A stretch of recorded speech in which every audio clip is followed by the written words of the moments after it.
Hello, I'm Charlie, and I'm glad you're here. I like to think of these stories as little windows into the moments that quietly reshaped me, the ones that didn't feel like much at the time but turned out to matter more than almost anything else. The story I want to share today is one of those windows, and it's about learning, slowly and imperfectly, to actually see myself in the mirror. I still remember the day it started, though started isn't quite right, because looking back, I think it had been starting for years without my noticing, but there's one particular afternoon that I keep returning to, the way you return to a photograph that captures more than you realized when it was taken. I was 11 years old, standing in the hallway bathroom of the house I grew up in, a narrow room with a pedestal sink and a mirror that had a small crack in the corner, shaped like a lightning bolt. My mother used to joke that the crack gave the mirror personality. I was standing there after a bath, wrapped in a towel, and I caught my own reflection in a way I hadn't quite caught it before. Not the quick glance you give yourself while brushing your teeth, but a real look, and something about it didn't fit. I couldn't have told you what, not then. I just remember a small, cold feeling in my chest, like missing a step on the stairs in the dark. I want to tell you about my family first, because they're the frame around everything else in this story. I grew up in a modest house on a street lined with maple trees, the kind that turned the whole block orange and red every October. My father worked at a hardware store he eventually came to manage, and he had this steady, unhurried way about him, like nothing in the world needed to be rushed. My mother taught third grade, and she carried that patience home with her, the kind of patience that comes from spending your days with 8-year-olds who ask why about everything. I had one sibling, my older sister Renata, who was 4 years ahead of me and treated most of my childhood like a project she'd been assigned to manage. We weren't a particularly unusual family. We had Sunday dinners at my grandmother's house, a small brick bungalow that smelled permanently of cinnamon and old newspaper. My grandmother, whom we called Nana Vera, had a way of looking at you that made you feel both fully seen and fully safe, which is a rare combination in a person. She would sit in her armchair by the window and tell stories about her own childhood, about growing up on a farm with 6 siblings, about how she learned to sew because there was no money for store-bought clothes. She taught me to sew too, actually, sitting beside her at her old machine, though I don't think either of us understood yet what that skill would come to mean for me. School, for the most part, was ordinary. I had 2 close friends, a boy named Desmond who lived 2 streets over and loved dinosaurs with a devotion bordering on religious, and a girl named Priya who could beat anyone at chess by the time she was 9. We spent our afternoons riding bikes and building forts out of couch cushions and arguing about whose turn it was to be the hero in whatever game we'd invented that day. I don't say any of this to paint some idyllic picture. It wasn't idyllic. It was just normal, in the way most childhoods are normal from the inside, filled with small joys and small frustrations that felt enormous at the time. But there was this undercurrent, this quiet hum beneath the normalcy that I couldn't quite name. It showed up in strange, small ways. I remember being drawn to certain clothes in a way that felt disproportionate to the clothes themselves. There was a soft green cardigan of my sister's that I used to sneak into my room and wear when no one was home, not because I thought it looked particularly nice, but because putting it on made something in me go quiet and settle, like a held breath finally released. I remember not understanding why that mattered so much, only that it did. I remember, too, moments of confusion that I didn't have words for. In gym class, when we were divided by boys and girls for certain activities, I would feel a strange dissonance, like being handed a script for a play I hadn't rehearsed. I always did what was expected. I was good at that, actually, good at reading a room and understanding what version of myself it wanted. But there was a cost to that fluency, a tiredness that I couldn't explain to anyone, least of all myself. My mother noticed things before I did, I think, though she never said so directly, not for years. She had a way of leaving doors open without pushing me through them. When I was around 12, she started leaving books around the house, not in an obvious way, just sort of appearing on the coffee table or the shelf by my bed. Books about kids who felt different, who didn't fit the mold they'd been given. I read them quietly, alone in my room, and I remember the strange relief of recognizing pieces of myself in stories that weren't mine, followed by an equally strange fear of what that recognition might mean. I didn't talk about any of this. Not to Desmond, not to Priya, certainly not to Renata, who at the time was deep in the throes of being a teenager and treated most emotional topics as either too babyish or too intense for casual conversation. I kept it folded up small, the way you fold a letter you're not ready to send, and I carried it around without quite looking at it directly. The person I eventually did talk to, in a roundabout way, was Nana Vera.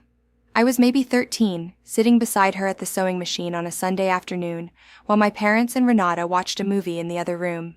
We were making a quilt square, something simple, and I remember my hands were shaking slightly, though I told myself it was just because I was still learning to guide the fabric evenly.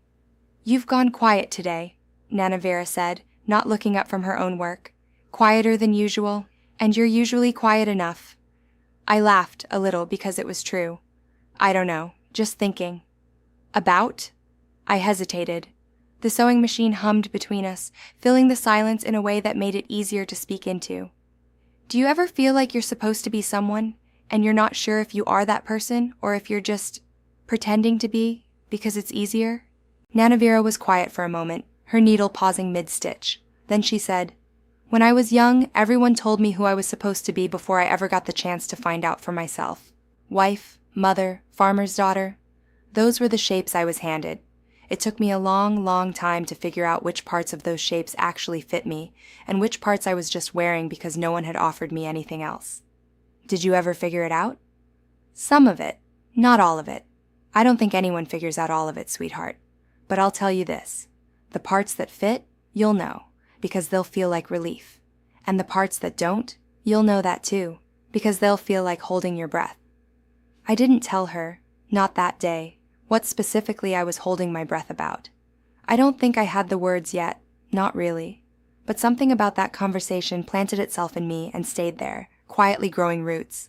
The years between 13 and 16 were a strange, slow unfolding. I want to be honest with you about how gradual it was, because I think sometimes people imagine these realizations as lightning bolts, sudden and total. Mine wasn't like that. Mine was more like watching fog lift off a lake in the early morning, so slowly that you can't identify the exact moment when you can suddenly see clearly, only that at some point, you can. There were markers along the way, though. I remember getting my school portrait taken in 8th grade and feeling a strange, sinking discomfort looking at the printed photo afterward, a discomfort I couldn't name, but that sat heavy in my stomach for days. I remember experimenting, alone in my room, with how I wore my hair, how I stood, what I said when I imagined introducing myself to someone new. I remember the specific, quiet joy of finding an old box of Renata's clothes she'd outgrown and trying pieces on when the house was empty, standing in front of that same cracked bathroom mirror, feeling something in my chest unclench in a way I didn't yet have language for. I told Priya first, actually, when we were 16. We were lying on her bedroom floor, staring at the ceiling, the way we did when we were trying to talk about something too big to say while looking directly at each other. I don't remember exactly how I brought it up. I think I said something like, "I think there's something about me I haven't figured out yet, and it scares me a little." She turned her head to look at me. "What kind of something?" "I don't know exactly, but sometimes I feel like the person everyone sees isn't quite the person I am, like there's a difference between them, and I don't know how big that difference is yet." Priya didn't say anything dramatic. She didn't gasp or ask 100 questions. She just reached over and took my hand and said, "Okay, whenever you figure it out, or even if you never fully figure it out, I'm still here." That sentence did more for me than I think Priya ever understood. It wasn't a grand gesture, it was just steadiness, offered without conditions. The following year was when things started to come into focus more clearly, though clearly still isn't quite the right word. Because clarity, for me, came in pieces, not all at once. I started spending more time in the school library after classes, not studying, but reading, quietly researching things I didn't know how to ask about out loud. I found language I hadn't had before. I found stories that mirrored the strange, private ache I'd been carrying since that afternoon in front of the cracked mirror. I remember the night I finally said something to my parents, not because I'd suddenly become brave, but because I'd reached a point where the silence had become heavier than the fear of speaking. We were in the kitchen, my mother washing dishes, my father drying them, the two of them working in the kind of easy rhythm that comes from decades of doing small chores together. I stood in the doorway for a long moment before I spoke. "I need to tell you both something, and I need you to just listen for a minute before you say anything." My mother turned off the water. My father set down the dish towel. They both looked at me with an attention that felt, in that moment, almost unbearably kind. I told them, haltingly, imperfectly, that I didn't think I was who they thought I was. that there was a version of myself I'd been carrying quietly for years, one that felt more true than the one I presented to the world every day. I told them I was still figuring out exactly what that meant, but that I couldn't keep pretending not to feel it. My father was quiet for a long moment, and I remember bracing myself, my whole body tense like I was waiting for a slammed door or a raised voice. Instead, he said, "You know, I've watched you my whole life trying to fit into shapes that never quite seemed to suit you. I didn't always understand why, but I think I'm starting to." My mother crossed the kitchen and hugged me, and she said into my shoulder, "We're not going anywhere. We might not understand everything right away, and we might get things wrong sometimes while we're learning, but we're not going anywhere." I cried that night, more than I had in years, not out of sadness, but out of something closer to relief. The particular relief of finally setting down a weight you'd forgotten you were carrying. Renata's reaction, when I told her a few weeks later, surprised me. My sister, who I'd always thought of as a little too busy with her own life to notice mine closely, sat with me on my bedroom floor and said, "You know, I used to watch you as a kid and think you seemed uncomfortable in your own skin a lot of the time. I didn't have the words for it then. I'm glad you're finding the words now." Then she added, with the dry humor that was so distinctly her, "Also, if you ever want fashion advice, I've been dressing myself successfully for over 20 years, so I'm basically an expert." That made me laugh, really laugh, for the first time in what felt like weeks. The changes that followed weren't sudden or dramatic, the way I think people sometimes imagine transformation to be. They were gradual, built out of hundreds of small decisions, a different haircut, a different way of dressing, piece by piece, testing what felt right and adjusting when something didn't. New pronouns, introduced carefully, first with my closest friends and family, then slowly, in wider circles. A new name, one I chose after weeks of quiet consideration, sitting with different possibilities the way you might sit with different colors of paint before choosing one for a room you plan to live in for a long time. There were hard days too. I won't pretend there weren't. There were moments of doubt, moments when old habits and old fears crept back in, moments when the world outside my family felt less patient and less kind than the people who loved me. There were a few friendships from childhood that quietly faded, not out of cruelty exactly, but out of an inability or unwillingness to adjust to who I was becoming.